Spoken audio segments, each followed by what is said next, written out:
नमस्कार, आप देख रहे हैं एएनवी न्यूज। हमारे खास कार्यक्रम क्या बोलती दुनिया में आपका स्वागत है और मैं हूं आपके साथ देवेंद्र कुशवाहा। इस कार्यक्रम के जरिए हम करेंगे देश और दुनिया की बात। तो अगले आधे घंटे तक दुनिया भर की अहम खबरों के लिए बने रहिए क्या बोलती दुनिया में हमारे साथ।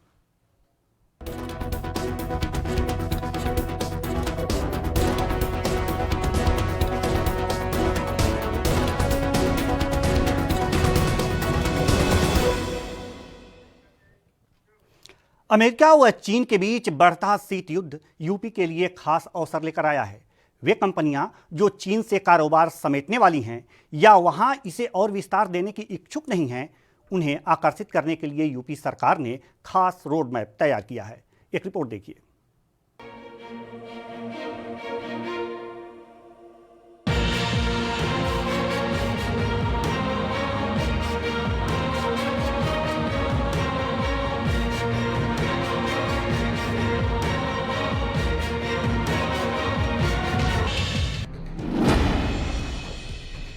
अमेरिका चीन शीत युद्ध। अमेरिका और चीन में बढ़ रही है दूरियां, दरक रहे हैं व्यापारिक रिश्ते। दोनों के बीच चल रहा है शीत युद्ध। फायदा उठाने की फिराक में है यूपी। तैयार किया रोड मैप। कहते हैं ना, झगड़े में नुकसान ही होता है और कोई ना कोई व्यक्ति इसका फायदा उठाता ही है। अमेरिका और चीन के बीच चल रहे शीत युद्ध, जिसका फायदा उठाने के लिए यूपी बेकरार है। जी हाँ, हम सही कह रहे हैं। बाकायदा यूपी की योगी सरकार ने रोड मैप भी तैयार कर लिया है। इसके तहत प्रदेश के एमएसएमई और निर्यात प्रोत्साहन मंत्री सिद्धार्थ नाथ सिंह अमेरिका की 100 से ज्यादा बड़ी कंपनियों से बातचीत कर चुके हैं। वह दक्षिण कोरिया की भी तमाम कंपनियों के संपर्क में है, जिसके परिणाम जल्द ही प्रदेश में दिखने लगेंगे। क्या होगा फायदा? यूपी में रोजगार के अवसरों में वृद्धि होगी। वर्तमान परिस्थितियों से निपटने में मदद मिलेगी। इससे यूपी में रोजगार के अवसरों में वृद्धि होगी। कोरोना संकट से पैदा हुई स्थितियों से भी निपटने में मदद मिलेगी। चीन और अमेरिका के खराब हुए रिश्तों के बीच चीन में प्रत्यक्ष विदेशी निवेश करने वाली बड़ी कंपनियां या तो वहां से हटने की योजना बना रही हैं या फिर वहां अपने कारोबार को विस्तार देने की इच्छुक नहीं है। वे वियतनाम, थाईलैंड या भारत में संभावनाएं तलाश रही हैं। इसी को देखते हुए अधिकाधिक निवेश लाने के लिए यूपी सरकार ने पहल कर दी है। यूपी सरकार ने US India strategic partnership forum के माध्यम से अमेरिका की कंपनियों के प्रतिनिधियों से वीडियो कॉन्फ्रेंसिंग से संवाद किया। इसके तहत प्रदेश के एमएसएमई और निर्यात प्रोत्साहन मंत्री सिद्धार्थ नाथ सिंह अमेरिका की 100 से ज्यादा बड़ी कंपनियों से बातचीत कर चुके हैं। वह दक्षिण कोरिया की भी तमाम कंपनियों के संपर्क में है। अमेरिका और चीन के बीच हो रहे शीत युद्ध में चीन में जो कंपनियां हैं, उनके लिए प्रतिकूल परिस्थितियां बन गई हैं। मुनाफे की गुंजाइश कम होती जा रही है। ऐसे में अगर ये कंपनियां भारत की ओर रुख करती हैं और यूपी उन्हें अपनी तरफ आकर्षित कर लेता है, तो निश्चित ही यह भारत के लिए फायदेमंद साबित होगा। Special desk ANB news.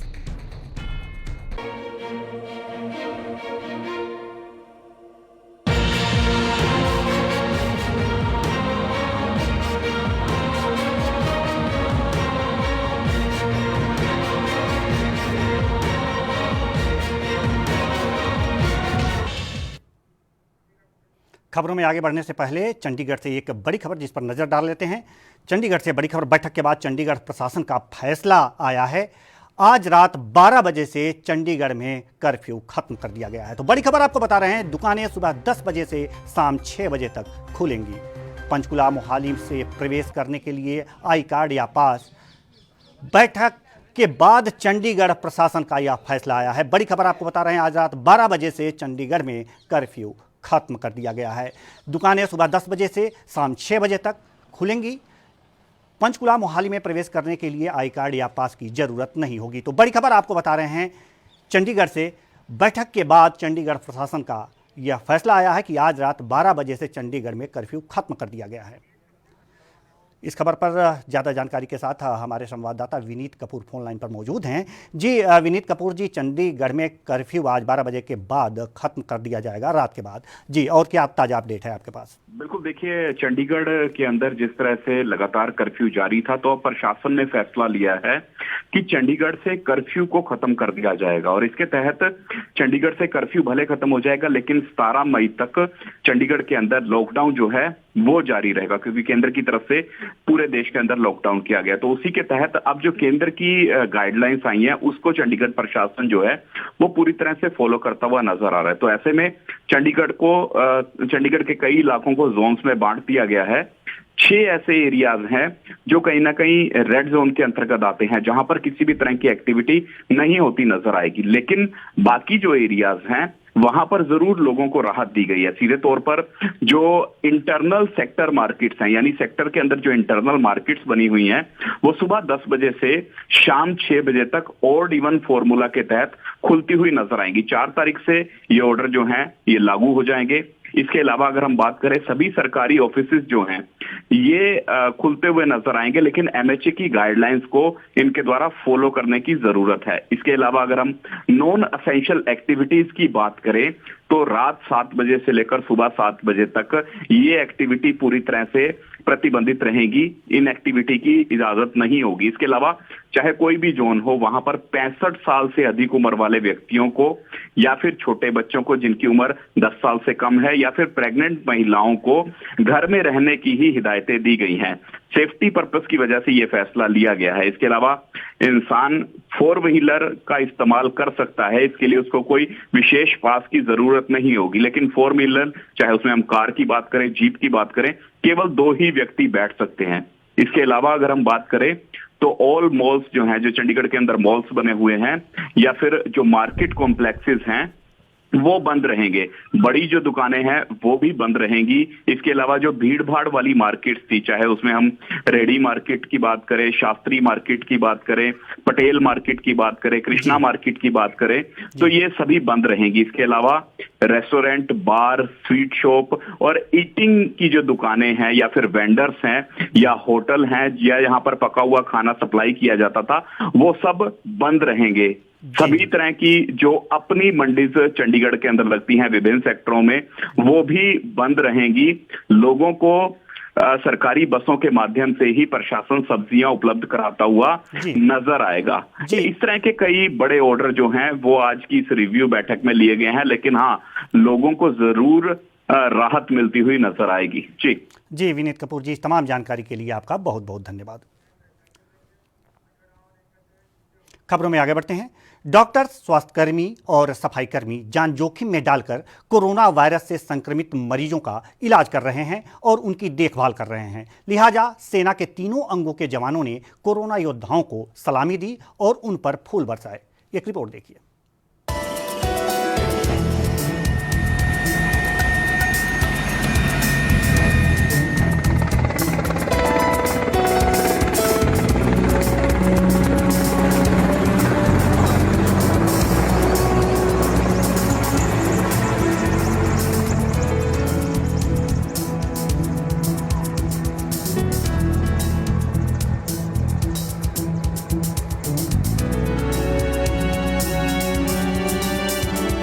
आसमान से फूल बरसाते ये वायुसेना के हेलीकॉप्टर देश के कोरोना योद्धाओं को सलामी दे रहे हैं।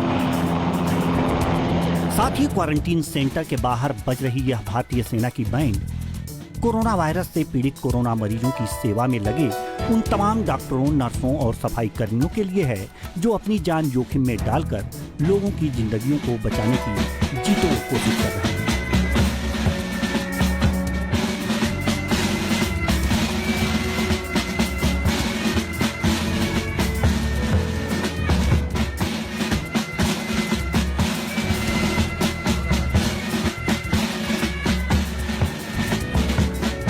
जो अपने आप में एक बड़ी बात है। इसलिए सेना के तीनों अंगों के जवानों ने कोरोना योद्धाओं को सलामी दी। आइए आपको बताते हैं कि भारतीय सेना ने किन किन प्रमुख स्थानों पर कोरोना योद्धाओं को सम्मान से लबरेज किया। भारतीय सेना की कोरोना योद्धाओं को सलामी। गुवाहाटी मेडिकल कॉलेज पर बरसाए फूल। पटना एम्स पर की पुष्प वर्षा। हैदराबाद के गांधी अस्पताल पर बरसाए फूल। दिल्ली के गंगाराम अस्पताल पर बरसाए फूल।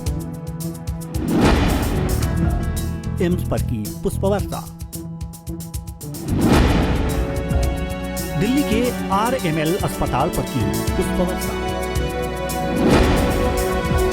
दिल्ली के LNJP अस्पताल पर बरसाए फूल। सवाई मानसिंह अस्पताल पर किया फ्लाई पास्ट। लेह के SNM अस्पताल पर फ्लाई पास्ट। भोपाल के चिरायू अस्पताल पर बरसाए फूल। मुंबई में INS जलाशयों पर की पुष्प वर्षा। बेंगलुरु के विक्टोरिया अस्पताल पर बरसाए फूल। भुवनेश्वर में की फ्लाई पास्ट। मुंबई के मरीन ड्राइव पर फ्लाई पास्ट। राजपथ पर वायुसेना का फ्लाई पास्ट। श्रीनगर के डल झील पर वायुसेना का फ्लाई पास्ट। हरियाणा के पंचकुला में सेना के बैंड ने कोरोना योद्धाओं को किया सलाम। 1500 नौसेना कर्मियों ने बनाई मानव श्रृंखला। भारतीय सेना का यह पहल वास्तव में बहुत ही महत्वपूर्ण और कोरोना योद्धाओं को साहस प्रदान करने वाली है। जम्मू कश्मीर से लेकर कन्याकुमारी तक और पश्चिम राज्य महाराष्ट्र से लेकर बंगाल की खाड़ी तक सेना, वायुसेना और नौसेना के जवानों ने स्वास्थ्य कर्मियों के प्रति आभार प्रकट किया।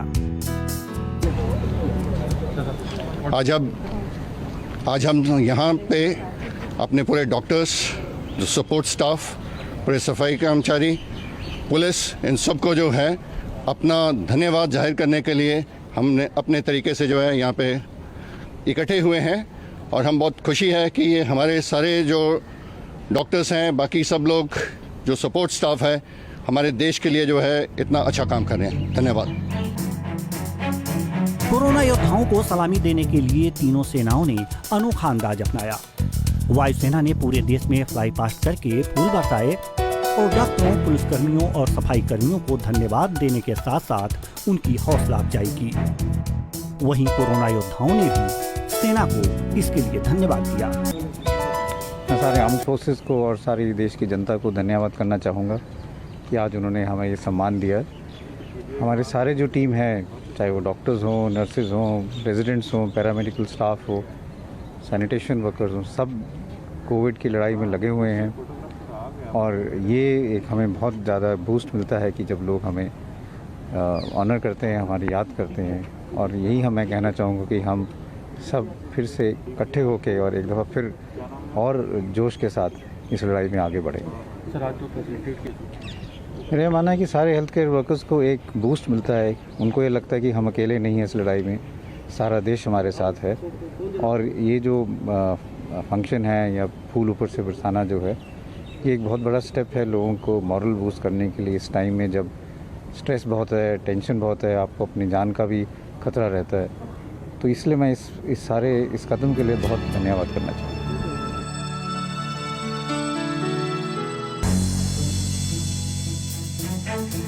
कोरोना महामारी के इस दौर में भारतीय सेना द्वारा कोरोना योद्धाओं के सम्मान में किए गए इस काम की जितनी भी सराहना की जाए उतनी ही कम है।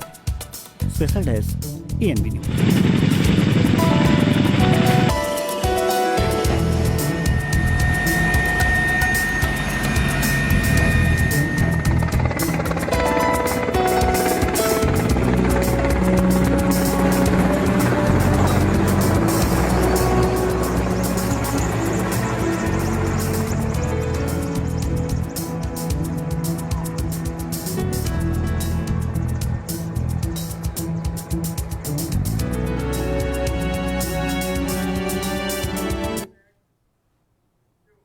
देश भर में कोरोना के मामले तेजी से फैल रहे हैं। अब तक संक्रमण के कुल 39,980 मामले हो चुके हैं। इनमें से 13,001 लोगों की मौत हो चुकी है। इस बीच कुछ शहरों की कुछ जगहें कोरोना का हॉटस्पॉट बनकर उभरी हैं। मतलब यहाँ बड़ी मात्रा में संक्रमण फैला है और इनमें बड़ी संख्या में मामले सामने आए हैं, जिनसे सरकार सख्ते में है। रिपोर्ट देखिए।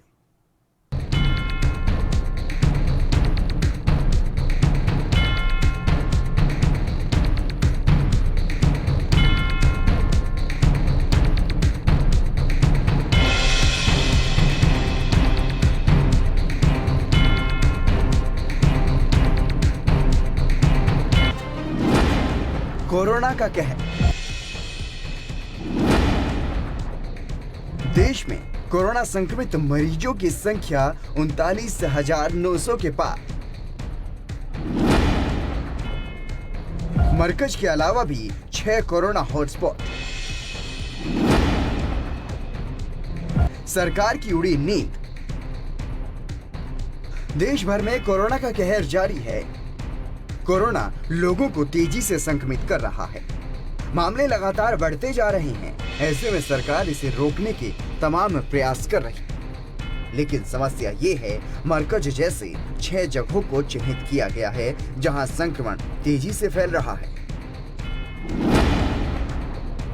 तबलीगी मरकज दिल्ली। तबलीगी मरकज दिल्ली के निजामुद्दीन इलाके में स्थित है। यहाँ 13 से 15 मार्च के बीच समूह ने एक कार्यक्रम का आयोजन किया था। इसमें विदेश से भी लोग शामिल हुए थे। लॉकडाउन की घोषणा के चलते मरकज में बहुत सारे लोग फंस गए थे। 1000 से ज्यादा लोगों को मरकज प्रशासन अपने प्रबंध से घर भेजने में कामयाब भी रहा था। इनमें से भी एक बड़ी संख्या में बाद में संक्रमण पाया गया था। मरकज में रुके लोगों की स्क्रीनिंग 26 तारीख से शुरू हुई। बाद में जांच शुरू की गई, जिसमें बड़ी संख्या में संक्रमित लोग पाए गए। सरकार के मुताबिक मार्च की शुरुआत में करीब 8,000 लोगों ने मरकज की यात्रा की थी। धारावी मुंबई। मुंबई का स्लम एरिया धारावी भी बड़े पैमाने पर कोरोना से पीड़ित है। अब तक यहां 496 मामले सामने आ चुके हैं। शनिवार को यहां 89 मामले सामने आए थे, जबकि शुक्रवार को 38 लोगों में कोरोना वायरस की पुष्टि हुई थी। मुंबई का धारावी काफी घनी आबादी वाला इलाका है। यहाँ करीब 4-5 वर्ग किलोमीटर में ही लाखों लोग रहते हैं। फिलहाल पूरे इलाके को सील कर दिया गया है। चारों तरफ बड़े पैमाने पर पुलिस और अर्धसैनिक बलों की तैनाती भी की गई है। हिंदपीढ़ी रांची। झारखंड में अब तक 113 मामले सामने आए हैं। इनमें से 83 मामले सिर्फ रांची से हैं। 29 अप्रैल तक रांची में 78 मामले सामने आए थे, जिनमें 59 तो सिर्फ हिंदपीढ़ी इलाके से थे।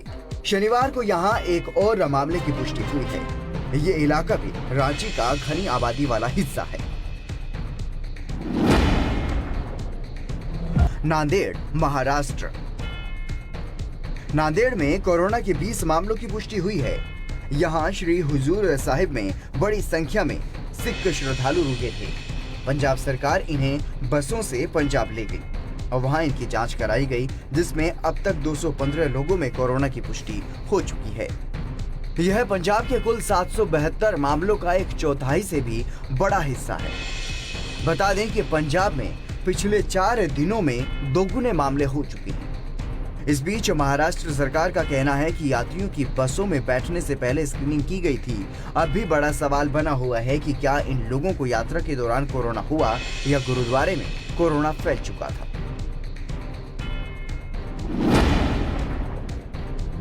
जहांगीरपुरी दिल्ली। दिल्ली के जहांगीरपुरी में कुल 89 मामलों की पुष्टि हो चुकी थी। यहाँ 3 बार कोरोना के मामले बड़ी संख्या में एक साथ सामने आए। इलाके को दिल्ली सरकार ने हॉटस्पॉट भी घोषित किया है। 24 अप्रैल को यहाँ 46 लोग कोरोना पॉजिटिव पाए गए थे। इससे पहले जहांगीरपुरी के सी ब्लॉक से भी 31 लोग पॉजिटिव मिले थे। एक अन्य घटना में जहांगीरपुरी थाने के 7 लोगों में कोरोना की पुष्टि हुई। दिल्ली कापसहेड़ा में एक ही बिल्डिंग में 41 संक्रमित। दिल्ली की कापसहेड़ा क्षेत्र में एक ही बिल्डिंग से 41 लोगों को कोरोना होने की पुष्टि हुई है। ठेके वाली गली स्थित इस बिल्डिंग में 18 अप्रैल को कोरोना का पहला मामला सामने आया था। इसके बाद प्रशासन ने 19 अप्रैल को इस बिल्डिंग को सील कर दिया था। बिल्डिंग सील होने के बाद यहां रहने वाले लोगों के सैंपल लिए गए थे, जिनमें 41 लोग पॉजिटिव पाए गए हैं। दिल्ली सीआरपीएफ की एक बटालियन में 135 संक्रमित। दिल्ली के मयूर विहार स्थित सीआरपीएफ की एक बटालियन में कोरोना का भयानक संक्रमण फैल गया है। यहां 135 जवान कोरोना संक्रमित मिले हैं। बटालियन का इलाका शुरू में ही कुछ मामलों के सामने आने के बाद सील कर दिया गया था। कुल मिलाकर अगर देखें तो इन जगहों पर कोरोना का संक्रमण तेजी से फैला, जिससे ये सरकार की नजर में आ गए और अब इन स्थानों पर प्रशासन सख्त है और बराबर कोरोना योद्धा यहां नजर बनाए हुए हैं। ऐसे में लोगों को भी प्रशासन की बातों का ध्यान रखना चाहिए और सोशल डिस्टेंसिंग बनाते हुए लॉकडाउन का पालन करना चाहिए, जिससे कि कोरोना पर काबू पाया जा सके। Special desk ENB news.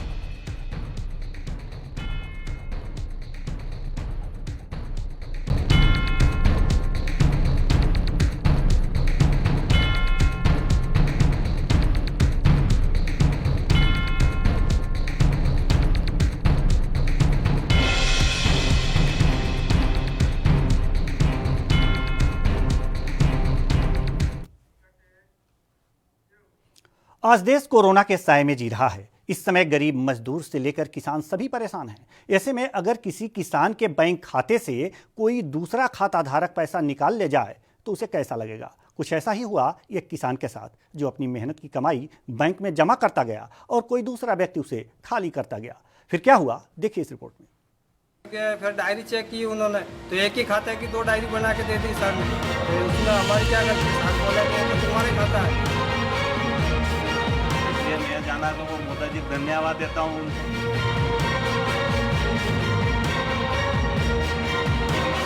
ये समय हो गया, साल भर हो गया।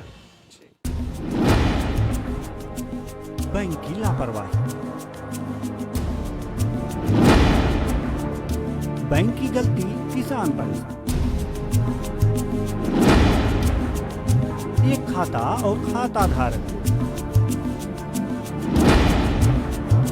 एक ने जमा किया पैसा, दूसरे ने निकाला। कभी कभी जिम्मेदारों की लापरवाहियां दूसरों को परेशानी में डाल देता है और बात जब रुपए पैसे की हो तो बात की गंभीरता को समझा जा सकता है। घटना मध्य प्रदेश के रतलाम जिले के बिरमावल गांव की है, जहां सेंट्रल बैंक ऑफ इंडिया के कर्मचारियों की गलती एक किसान के लिए परेशानी का सबब बन गया।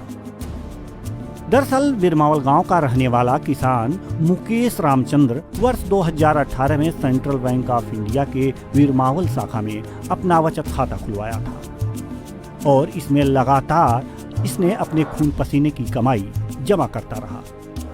मुकेश रामचंद्र ने 18 महीने में 92,000 रुपए जमा किए, लेकिन इस लॉकडाउन में जब वह अपना पैसा निकालने गया तो अपने खाते की स्थिति को देखकर उसे साफ सूंघ गया। सर मैंने खाता खुलवाया था। मेरा खाता खुलने के बाद में मैंने माल रतलाम जाके बेच दिया और बेचने के बाद मेरे अकाउंट में पैसे 50,000 रुपये डाले। मैं दूसरे दिन जाके साहब से चेक करवाया, साहब ने बोला कि तो आपके अकाउंट में 50,000 रुपये आ गए। और तीसरी बार फिर मैं गया तो फिर 11,000 रुपये आ गए। मैंने माल बेचा, फिर चौथी बार फिर गया तो मेरे अकाउंट में 13,929 रुपये थे, वो भी आ गए। फिर मेरे को कोई पैसे की जरूरत नहीं थी, मैं निकालने नहीं गए।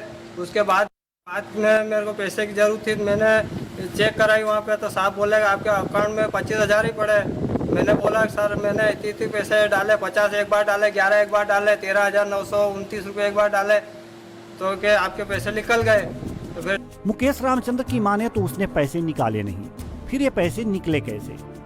बैंक वालों ने मुकेश की शिकायत पर काफी छानबीन की और पीड़ित को बताया कि एक ही खाता नंबर पर बैंक ने 2 सेम लोगों के नाम अलग अलग पासबुक जारी कर दिया, जिससे यह गड़बड़ी हुई। मैंने कहा कौन निकाल गया, तो क्या फिर डायरी चेक की उन्होंने, तो एक ही खाते की 2 डायरी बना के दे दी सर ने। तो उसमें हमारी क्या गलती, सर बोला कि ये तो तुम्हारे खाता है। अरे इसकी वहीं जब पैसे निकालने वाले व्यक्ति मुकेश अंबाराम से बात की गई तो उनका क्या कहना था, जरा आप भी सुनिए। ये जो एक नंबर की जो डायरी इशू करी थी, आपके खाता नंबर की एक और किसको करी थी? ये दूसरे भाई को करी थी उसको। अच्छा, तो उससे वो पेमेंट डालते गए और आप अपना समझ के निकालते गए? मेरे को मालूम नहीं कि ये डाल रहा है, मैं निकाल रहा हूँ। मेरे को तो ये पता कि मैंने वो साहब को जाके डायरी दी चेक करने के लिए। साहब ने बोला कि आपके अकाउंट में 46,000 है। तो मैंने बोला साहब को कि साहब गलती से और किसी का तो नंबर मतलब ये नहीं दब गया, तो कि नहीं ये आपका ही नंबर है और आप ही निकालोगे, दूसरा कुछ का नहीं निकाल। कैसे पड़ा? मेरे को ऐसा मालूम पड़ा कि मोदी जी बोल रहे थे टीवी, मैंने बहुत सारे सुना कि पैसे अकाउंट में इनके इतने डाल रहे हैं। तो मैंने चेक करने गया तो मैंने क्या मोदी जी ने मेरे पे मेहरबानी करके डाला, इसलिए मैं जाना कि वो मोदी जी को धन्यवाद देता हूँ उनको। अच्छा, उनके चक्कर में हम निकालते रहे ना? हम निकालते रहे, हमको थोड़ी पता है ये किसका। वो डायरी तो एंट्री होती नहीं है तो हमको मालूम पड़ता है। कितना समय हो गया? ये समय हो गया, साल भर हो गया। कुल मिलाकर मुकेश अंबाराम को लगा कि पीएम मोदी जी की मेहरबानी से उसके खाते में पैसे आ रहे हैं और वह निकालता गया। मुकेश रामचंद्र की मेहनत की कमाई लूटती रही। अब जब सभी मामले सामने आ चुके हैं तो मुकेश रामचंद्र की सारी रकम वापस देर सवेर भले ही वापस मिल जाए, लेकिन बैंक की यह लापरवाही कहीं से भी वाजिब नहीं लगती। रतलाम से स्पेशल डेस्क एएनबी न्यूज। फिर डायरी चेक की उन्होंने तो एक ही खाते की 2 डायरी बना के दे दी सर ने। तो उसमें हमारी क्या गलती? सर बोले कि तुम्हारे खाता है। इसलिए मैं जाना कि वो मोदी जी को धन्यवाद देता हूँ उनको।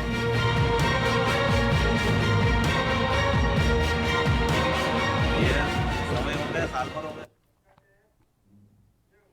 कोविड-19 महामारी के कारण जारी तालाबंदी में हमीरपुर के किसानों को केंद्र एवं प्रदेश सरकार की कल्याणकारी योजनाओं से मिलने वाले लाभ के सुखद परिणाम मिल रहे हैं। प्रधानमंत्री किसान सम्मान निधि योजना की राशि मिलने से उन्हें आर्थिक सबल प्राप्त हुआ है। वहीं समय पर बीज व कृषि उपकरण अनुदानित दरों पर प्राप्त होने से उन्हें रबी की फसल की कटाई एवं खरीफ की फसल की बिजाई में सुविधा मिली है। एक रिपोर्ट देखिए।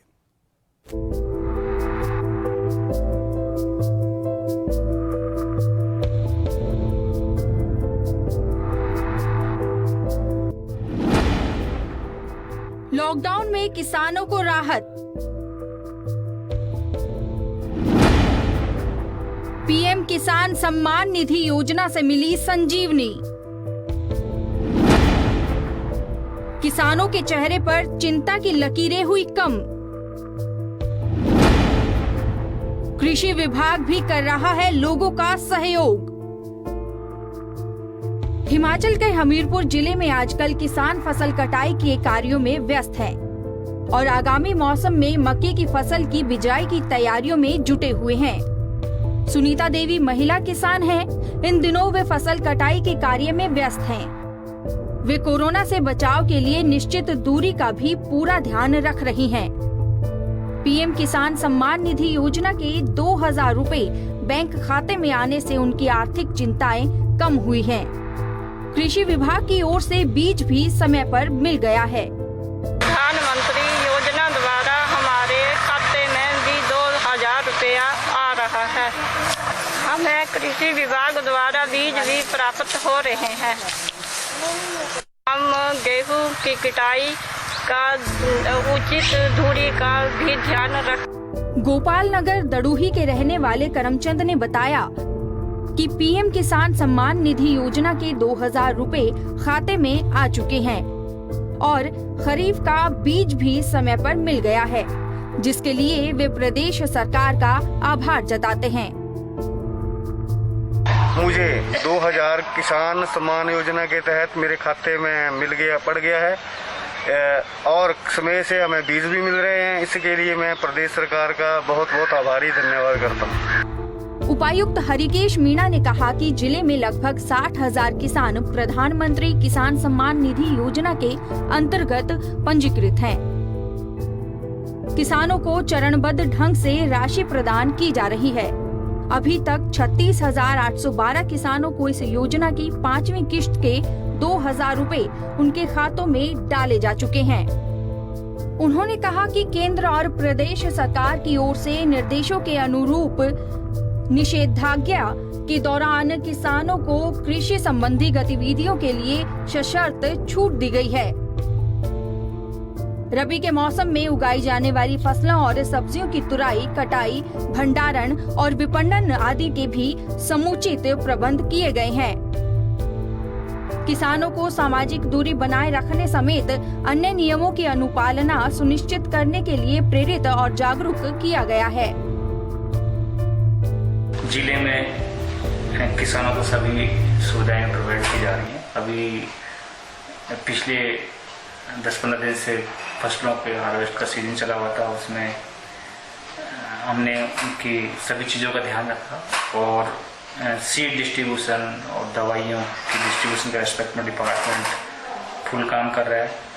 और पीएम किसान निधि में हमारे पास जो लगभग 60,000 फार्मर्स एलिजिबल है, उनमें से अभी रिसेंट में 5th किस्त उनकी आई थी, जिनमें 36,812 फार्मर्स की 5th किस्त आ चुकी है।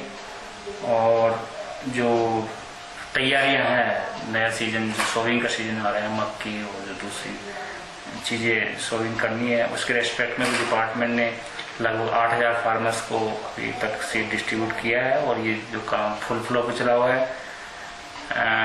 जो मशीनरीज है एग्रीकल्चर एक्टिविटीज में लगी हुई है, उनके मूवमेंट्स के लिए कोई पास की जरूरत नहीं है। और डिपार्टमेंट्स अगर किसी को पास की जरूरत भी होती है तो डिप्टी डायरेक्टर एग्रीकल्चर उनके ऑफिशियल्स को हमने ऑथराइज कर रखा है। और इसमें जिन जिन फार्मर्स का इश्यू है उसको हम लोग हैंडल भी कर रहे हैं डिस्ट्रिक्ट रेवेन्यू ऑफिसर के थ्रू और फॉलो कर रहे हैं। आपको बता दें कि जिला हमीरपुर में प्रशासन ने आगामी खरीफ फसलों की बिजाई के लिए उच्च गुणवत्ता के हाइब्रिड बीज अनुदानित दरों पर उपलब्ध करवाए हैं और अभी तक लगभग 7,700 किसान इससे लाभान्वित हुए हैं। साथ ही प्रशासन ने किसानों को कृषि गतिविधियों के दौरान निश्चित दूरी बनाए रखें और चेहरे पर मास्क अवश्य पहनने का आह्वान किया है ताकि कोविड-19 महामारी से बचाव हो सके। हमीरपुर से अरविंदर सिंह की रिपोर्ट, ANB न्यूज।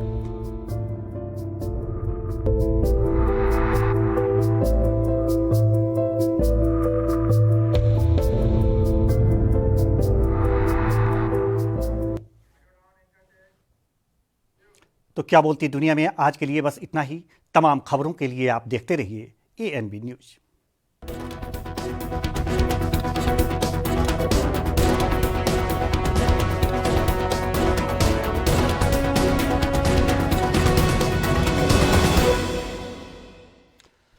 बड़ी खबर छत्तीसगढ़ के रायपुर से बड़ी खबर आपको बता दें, ANB न्यूज लेकर आया है। NGO ने जनता में राशन का वितरण किया है। तो बड़ी खबर आपको बता दें कि इस वितरण के दौरान भीड़ उमड़ी, सोशल डिस्टेंसिंग की धज्जियां भी उड़ती हुई देखी गई। तो बड़ी खबर आपको बता रहे हैं छत्तीसगढ़ के रायपुर से, यह बड़ी खबर जहां पर NGO ने जनता में राशन वितरण किया और इस वितरण के दौरान सोशल डिस्टेंसिंग की धज्जियां उड़ती देखी गई। तो बड़ी खबर आपको हम बता रहे हैं, सोशल डिस्टेंसिंग की धज्जियां उड़ती देखी गई।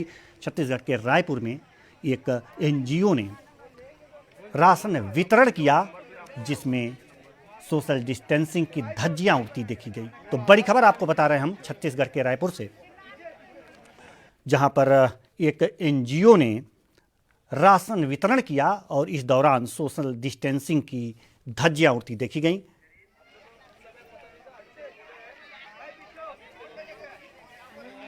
इस खबर पर ज़्यादा जानकारी के साथ हमारे संवाददाता जरीन सिद्दीकी फोन लाइन पर मौजूद हैं। जी जरीन सिद्दीकी जी, यहाँ पर छत्तीसगढ़ के रायपुर में सोशल डिस्टेंसिंग की धज्जियां उड़ती देखी गई हैं जी, और क्या जानकारी है आपके पास? जी, अभी मैं उसी जगह पे मौजूद हूँ जहाँ पे सोशल डिस्टेंसिंग की धज्जियां हुई। ये इलाका है हाउसिंग बोर्ड कॉलोनी बोरिया कला का, जहाँ पे तकरीबन 300 लोगों के बीच अफवाह उड़ी कि राशन दिया जा रहा, सूखा राशन, क्योंकि कल से पैकेट वाला राशन नहीं मिलेगा, इसलिए सूखा राशन दिया जा रहा है। तो इतना सुनने के बाद लोगों की भीड़ हुजूम उमड़ पड़ा। 300 लोगों से ज्यादा की भीड़ थी और जो खास बात ये है कि जो राशन डिस्ट्रीब्यूशन किया जा रहा है वो एनजीओ के द्वारा किया जा रहा है। और तो वहाँ जो पे मौजूद जिस एनजीओ ने यह राशन वितरण कार्यक्रम किया है वहां पर, तो क्या उसने प्रशासन की अनुमति ले रखी थी? प्रशासन के लोग वहां पर मौजूद थे या नहीं? जी, अनुमति प्रशासन की है, लेकिन प्रशासन को उन्होंने सूचित नहीं किया था कि आज यहाँ पे डिस्ट्रीब्यूशन का कार्यक्रम किया जाएगा। ना पुलिस थाने में इत्तला दी गई थी, ना ही दूसरे लोगों को इत्तला दी गई थी। इस वजह से भीड़ उमड़ पड़ी और वहाँ पे कोई भी पुलिस का नुमाइंदा मौजूद नहीं था। इस वजह से काफी बड़ी तादाद में भीड़ उमड़ी और सोशल डिस्टेंसिंग की धज्जियां उड़ी। और आपको मैं ये भी सिद्दीकी जी, बताना एक बात और हम जानना चाहेंगे कि अगर एनजीओ के माध्यम से अगर यह राशन वितरण कार्यक्रम किया जा रहा था तो उससे पहले एनजीओ ने वहां पर क्या कोई तैयारियां नहीं की थी? जो दूरियां हैं उसको रेखांकित करने के लिए क्या गोले नहीं बनाए थे? क्या इस तरह की तैयारियां नहीं हुई थी वहां पे? जी बिल्कुल, किसी भी तरह से तैयार ना गोले बने हुए थे, ना राशन बांटने के लिए कुल 3 व्यक्ति मौजूद थे।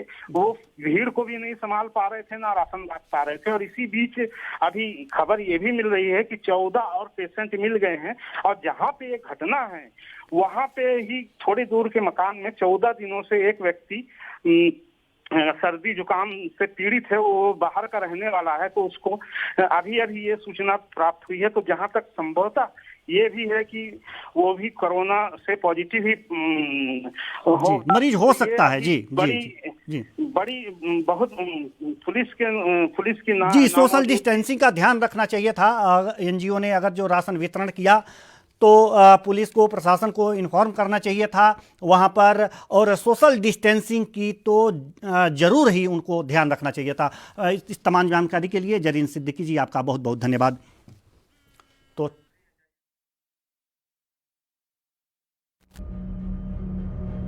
I'm declaring a public health emergency of